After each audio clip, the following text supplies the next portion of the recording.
One bomber, 11 support aircraft, nearly 8,000 miles of open ocean in the dark, and a mission that the people planning it weren't entirely sure would work.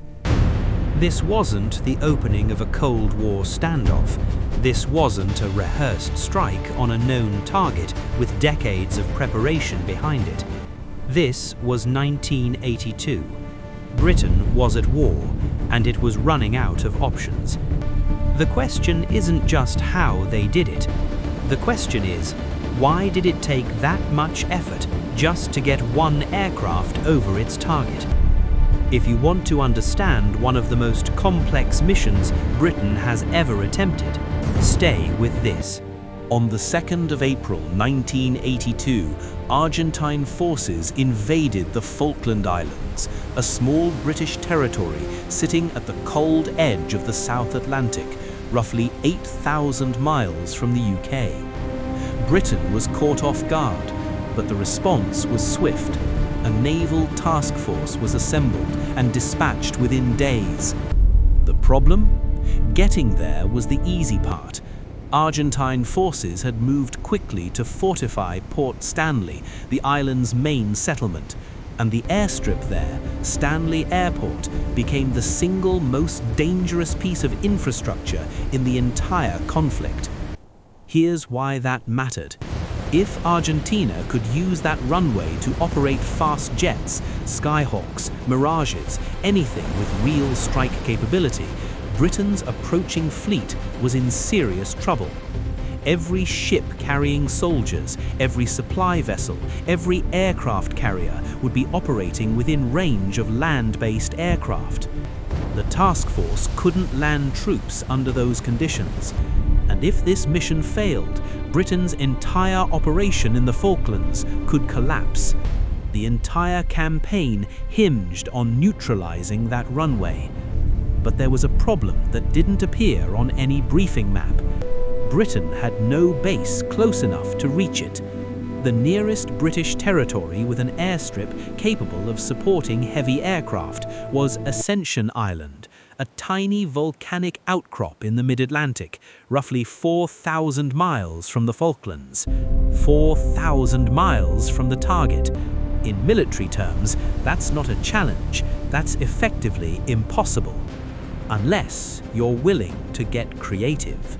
The aircraft they turned to was the Avro Vulcan, a delta-winged bomber that had spent the better part of 2 decades on nuclear alert, ready to carry Britain's deterrent deep into Soviet territory if the Cold War ever turned hot. It was a symbol of another era, big, powerful, designed for a war that never came.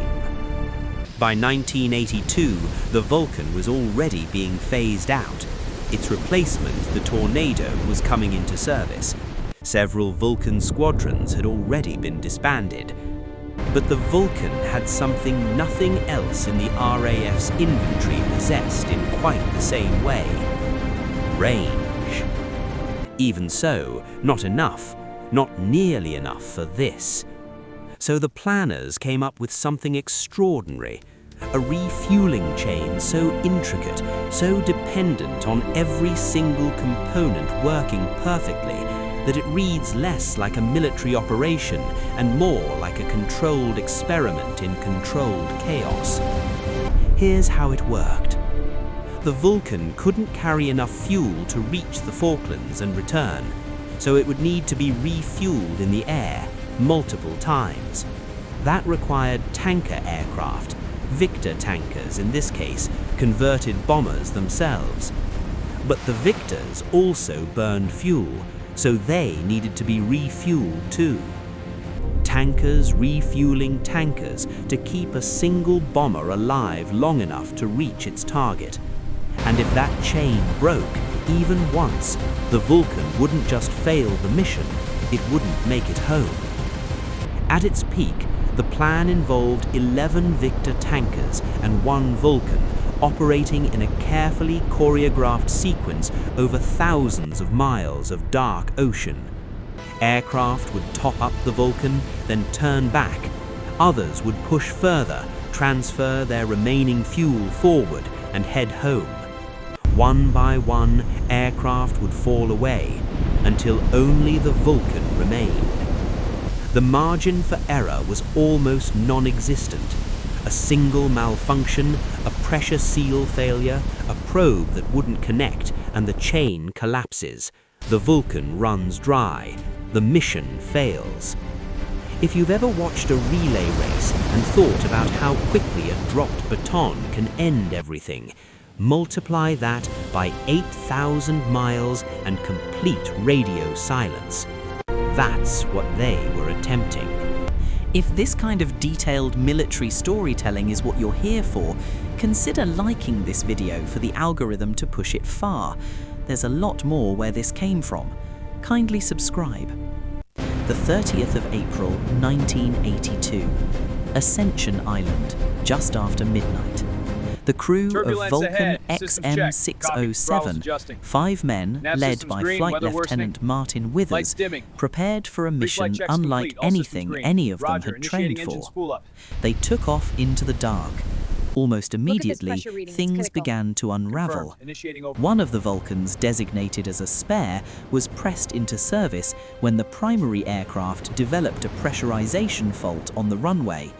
That aircraft, XM607, was now the mission. There was no further backup. Out over the Atlantic, the refueling chain began its careful work.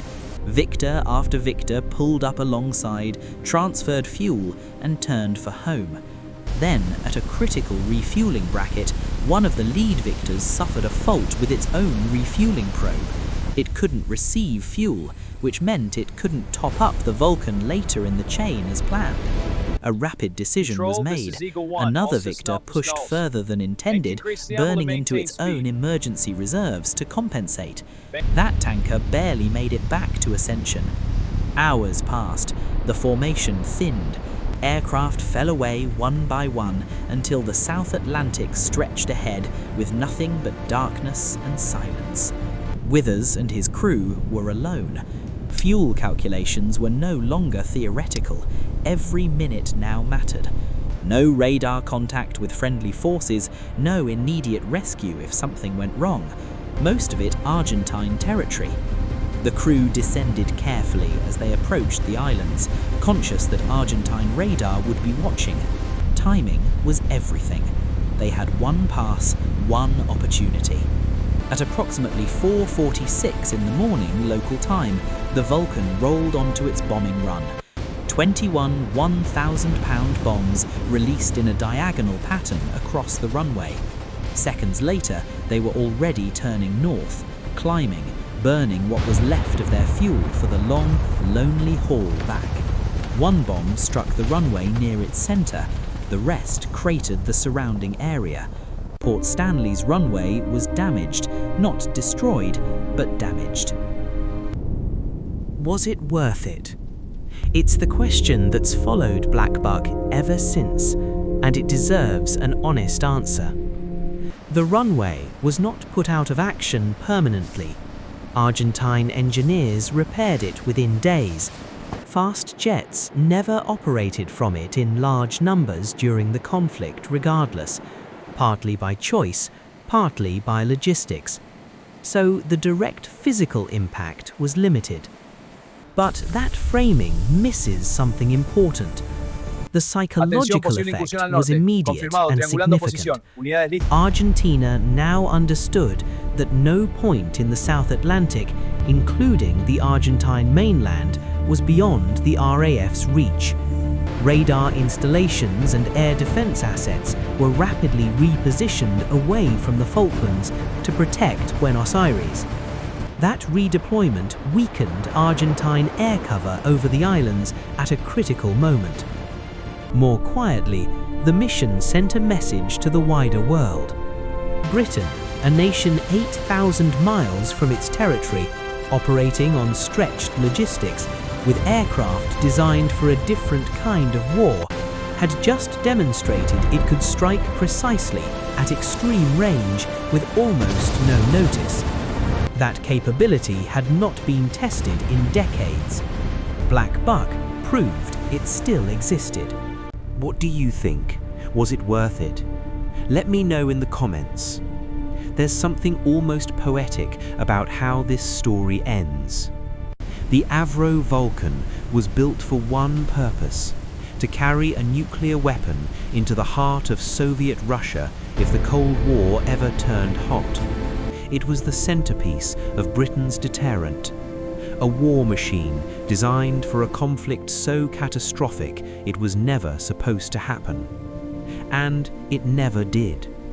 Instead, the Vulcan went to war over a small cluster of islands in the South Atlantic, carrying conventional bombs on a mission held together by sheer ingenuity and the willingness of a small number of men to do something extraordinarily difficult in complete darkness, thousands of miles from home. It was retired from service in 1984, just 2 years after the Falklands. But in those few hours over Port Stanley, the Vulcan proved something that matters beyond tactics and strategy. When Britain needed reach, real reach, at a moment of genuine national crisis, it was an aircraft on the edge of retirement, designed for a war that never came, that answered the call. The Vulcan wasn't supposed to fight this war. And in that moment, for that mission, the impossible had only one answer. Was Operation Black Buck actually worth it? Or was it an expensive gesture that changed very little on the ground? That question has followed this mission for more than 40 years. Some see it as a limited strike with modest physical impact. Others see it as a strategic signal that reshaped the battlefield in ways that aren't immediately visible. So where do you stand? Was it worth it or not? Drop your verdict in the comments, because even now, the debate isn't settled.